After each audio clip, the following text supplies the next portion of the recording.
d'Esther. Le 19 octobre 1944, il faisait encore nuit. Je m'apprêtais à partir à vélo pour embaucher au chantier de la centrale électrique de Viella lorsque mon père me dit « Ne sors pas, ils sont là !» On entendit le soldat à la mitrailleuse dire « Quien va ?»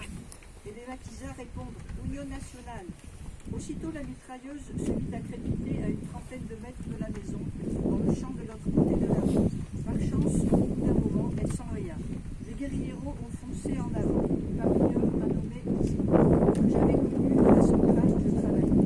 Il s'était lancé derrière le mitrailleur. Ce dernier, en s'enfuyant, lui a lancé une grenade. Isidro a plongé sous une charrette de foin qui se trouvait là, par hasard. Il crut sa dernière heure venue. Par chance, la grenade n'a pas explosé. Il y avait une compagnie, 130 soldats, plus les gardes civils.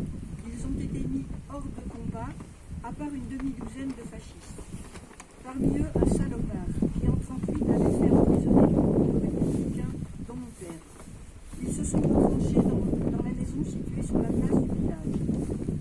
Pour les en faire sortir, les maquis ont mis le feu. Les fascistes sont passés dans la grande maison à gauche en descendant dans la place et ont profité de la nuit pour s'en sortir à l'aide d'une corde par l'arrière de la maison et ont rejoint Viella. De l'autre côté du village, en allant au cimetière, la dernière maison à droite, dans un trou au mur, il y avait une autre mitrailleuse avec un garde civil qui se rendit quand il eut fini les munitions.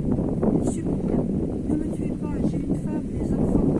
lui répondirent « Et ceux que tu viens de tuer, n'avait pas de mère, d'épouse ?»